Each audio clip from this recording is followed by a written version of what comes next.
Hi guys and welcome back to my channel. I need to talk about something that I saw yesterday. And I was like, what in the J-drama is this? There's no secret on the... Is there a secret? I don't know. Have I even mentioned it? I love watching J-dramas and K-dramas and C-dramas. I enjoy East Asian dramas. I don't think that's a... Have I mentioned that before? Well, anyway, I do. So yesterday I was just chilling, thinking, oh, I need to finish my Japanese homework. Why don't I put on a J-drama in the background, bit of passive sort of listening, passive learning. So I was looking through Netflix, looking at what to watch, and I found this show called Love and Fortune, or恋のツき. And the little blurb bit said Wako is a 31-year-old who's just fed up with her life, and then she gets interested in a high schooler. And I'm like, huh? So, of course, I put it on. Oh my. Oh dear. I don't quite know what to what to think about it, so let's discuss. So, Wako is a 31-year-old lady who works at this small kind of rundown cinema. She loves films. She lives with her boyfriend of 4 years called Futa, but she's feeling a bit dissatisfied, to say the least. And then one day, this guy comes to the cinema, and she sees him and thinks, my God, he's my type. And he falls asleep. He falls asleep in the cinema. So when she's cleaning, she goes up to him and starts smelling him. Like he's, sleeping, and she's fully smelling him. And whenever I see things like this in shows where women are doing it, I always think, if the genders were reversed here, people would go fucking nuts. Anyway, his ID drops on the floor, and she picks it up and sees that not only is he in high school, he's 15 years old. So she decides to keep his ID so he'll have to come back. So when he does, she talks to him and they talk about films and they like the same director. Teehee, how cute. He asks if she has a boyfriend. She just lies. Straight up lies. Which, never a good way to start a relationship, by lying. Especially if you're trying to pursue a 15-year-old when you're 31. They go on a date and, they get on really well. They go to see their favourite director together. Then they go to a karaoke bar, a private room, and she gives him head. 31. 50. Just trying to remember, what episode was that? Because the episodes are only about 20-ish minutes long each. And after the first episode, I was like, what the hell is going on? But the ending bit of the first episode, I'm pretty sure it was, had some sort of police detective being like, oh, they say that they're in love, but 30 and years old and a teenager, it's so messed up. So I was intrigued because I thought, oh, is she going to get caught? Is she going to get caught for noncing? Okay, I'm going to watch some more of this and see what happens. That's not what happens. I'm saving you guys the trouble now. Another thing about this, right? Oh, God. So this came out in 2018. So the actor who played... Oh, the boy, his name's Iko. The actor who plays Iko is like 22. Now, I looked because I was like, what the hell? Because he looks like a teenage boy. He looks like a 15-year-old. But he would have been about 19 during filming. So I don't know, like he looks pretty young at 22. Probably just put a bunch of makeup on him or something. Ah! The thought of that. Let's make you look... Okay. Rest assured they didn't actually have a 15-year-old to play the part of the 15-year-old. Nope. 19. So, throughout doing this, Wako is asking herself things like, am I being creepy? Not, is this illegal? Am I being creepy? So then I had to Google Japan, age of consent, that kind of thing. Because I did recall the age of consent is quite low over there. In the UK, it's 16. In Japan, it's 13. And me, I always go on Reddit to see what other people are saying. And there was a lot of heated debate over this. But from what I can gather, after doing some Googling and, some reading of articles, this doesn't mean that an 18-year-old can do it with a 13-year-old. It's for 13-year-olds and 14-year-olds, 13-year-olds and other 13-year-olds.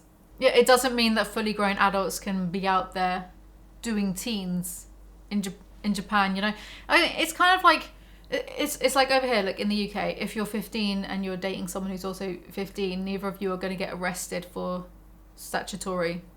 Do you know what I mean? Basically what it means is 13 and 14-year-olds are permitted to give consent to each other. And there's this chart that I found, right? So 13 and 14-year-olds, if they're doing it with each other, they can't be punished for that.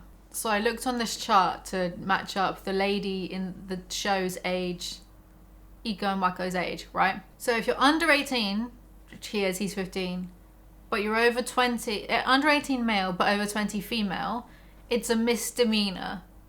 What does that mean? A misdemeanor. A minor wrongdoing. Oh, cheeky, you're nonsense. All the slap on the wrist. Law. A non-indictable offence regarded in the US and formerly in the UK as less serious than a felony. So in this show, it's just a misdemeanor, and it's so so they have this little affair, and she tries to call it off a bunch of times because then her fiance Futa, he proposes to her and becomes fiance for a bit, but then she decides to dump him, find a new job and a new place, and then go out with Iko. But the amount of time that kind of passes, like, because she starts this new office as this temp job, and then these rumors start spreading that she's dating a high schooler, and like the people in the show are being like, you know, that's disgusting, that's awful, is it even legal? Surely it's illegal. So I'm very confused about all of this. Even if it was legal, doesn't make it right.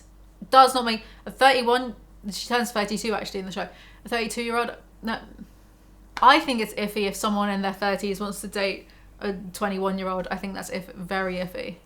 You know, like iffy, like a bit sus behaviour there, because you know, should be in two completely different places in your life and life experience, right? Anyway, Iko's classmates find out about it and they make fun of him, so he wants to quit high school, and he starts becoming really possessive and jealous over Wako, because Wako was originally cheating on her fiance with Iko in the beginning, right? And it just really shows how much this adult relationship, though it's not, because he's not an adult, it really fucks with him, because he starts being really short-tempered and moody and yelling, and just he can't deal with the stress of being in this adult relationship and worrying if Wako is just gonna like go off with any, and she doesn't do much to help herself, because she meets up with like an ex-boyfriend, just like hangs out with him, and it's like, what are you putting away the ages for the time being? Compartmentalize that, put the ages in a box. What are you doing? Why are you hanging out with like one of your exes and then not telling your current boy? Yeah, because he asks her to be his girlfriend and she says yes. The police officers in the beginning, what they were talking about is their favourite director is like 30 something and starts dating some girl who's 17, an assistant of his or whatever, and it becomes this big media sensation. So this relationship is messing him up mentally. She doesn't care that what she's doing is just nasty. A lot of it was just uncomfortable viewing. Alizee, why'd you watch it then?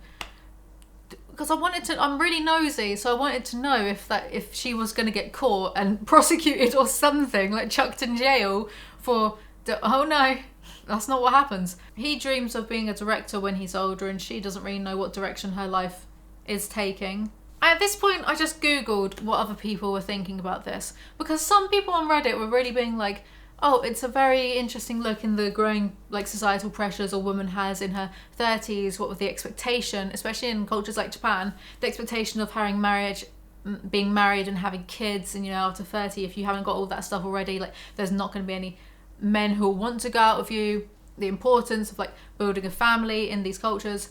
And it's like, yeah, there is all of that. You can do all of that though without having the sexual relationship with a fucking 15-year-old.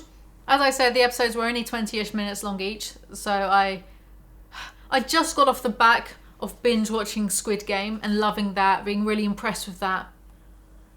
So I watched all of this instead, and I was just left feeling weird, not good.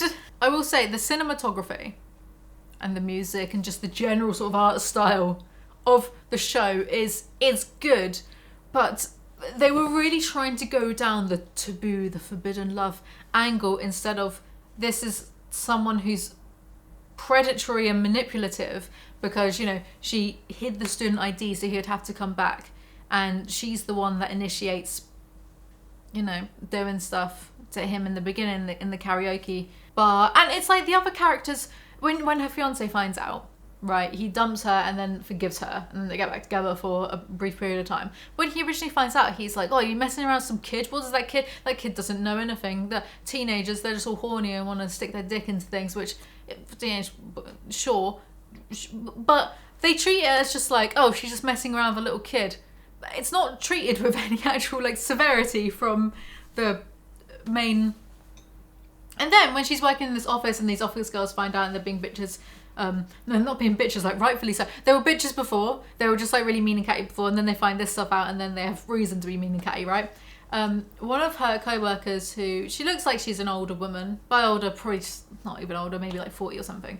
And her boyfriend is young, and I think that they tried to use that as justification, but her boyfriend was a fucking adult, so if a 40-year-old is dating a 20-year-old, I'm gonna find that like weird, but it's better than like a 31-year-old and a 15-year-old. So they end it by finding all of these scenes where one of their favourite films from their favourite director, the other Predator, was shot. So, you know, they go to like this pier, and it is interesting how in the credits of most of the episodes they show from like this fake film, like in world, the film of this director.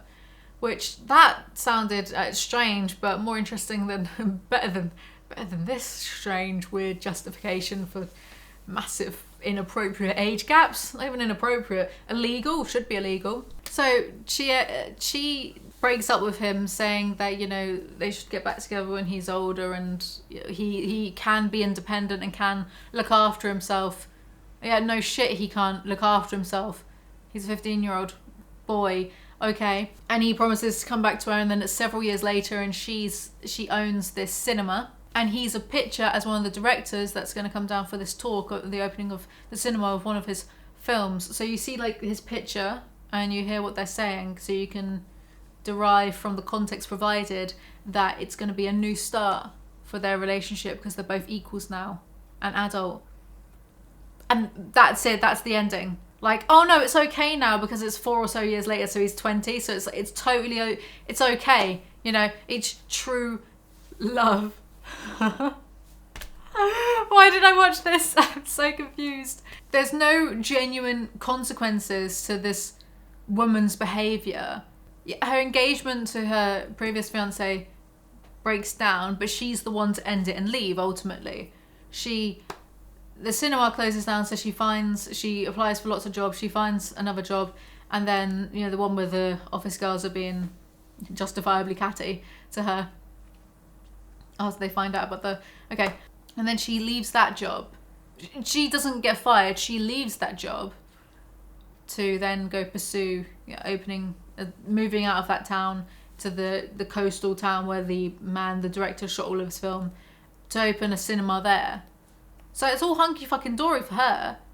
And then the boy goes on to be a director and not realise how much he was, I don't know, bloody groomed as a 15-year-old. What the hell? And what's worse is you have on message boards people being like, oh my god, I hope they found each other again afterwards, you know, when he's a bit old. What the hell did I watch? Why did I watch it? That was just a Squid Game shaped hole left in my life. I'm all about Squid Game at the moment. I think it's fantastic, and I'm going to do a video on it after this one. But what the fuck? Please, can we not normalise 30-year-olds dating 50? Again, I'm just saying, if the genders were reversed and it was a 31-year-old bloke and a 15-year-old schoolgirl, why do I feel like that's already happened in quite a few dramas? Probably has, but I feel like, yeah, because this is on Netflix. I don't know, let me check. It's not a Netflix original, but it's on Netflix, and I feel like, though there are quite a few complaints about the plot being just, because what kind of hooked me in after the first episode was, oh no, it's being established, like there's a police officer at the end, they're going to get caught, and there are bits towards the last few episodes where these sort of warning signs, I mean just black background and some kanji text, saying about how it's an offence to have a relation with anyone under 18. It's punishable up to, I don't know if it's like 2 million yen or 5 years in prison, something. Punishable offence. So I don't know where that chart saying misdemeanor comes. Anyway, so it's right there, and then nothing comes from it. They never get into any sort of. There are rumours, which then just get ignored, but no actual legal action comes from it. And I really thought it was going to end with like the lady getting arrested or something. So I'm not sure what's going on. And I feel like if the genders were reversed, people would complain about it being on Netflix, because it just seems to normalise it. It seems to justify it and be like, well, you know, yeah, but it was true love because they waited for each other until he was older and more established and had his own career and blah, blah, blah, blah. How about no? If you can get over that being the whole plot line, there is a bunch of stuff that is interesting. It is interesting to see the 32-year-old woman dealing with all this pressure from like her older sister, being like, look, you're 30 now, but soon enough you'll be 40 and then you'll have no kids and you won't be able to blah, blah, you know, that kind of stuff. Yeah, sure, it's interesting, but what did I watch, man? What's going on? What do you think? Have you seen this? What were your thoughts on it? Do you think that it kind of tried to justify itself at the end with that ending? Do you think? Let me know in the comments below. Let's have a discussion over this strange J-drama that I saw. Anyway, that's all for this video. If you enjoyed it, do remember to like, comment, subscribe. I mean, new videos whenever I feel like it. Follow me on Instagram and I'll see you guys next time. Bye!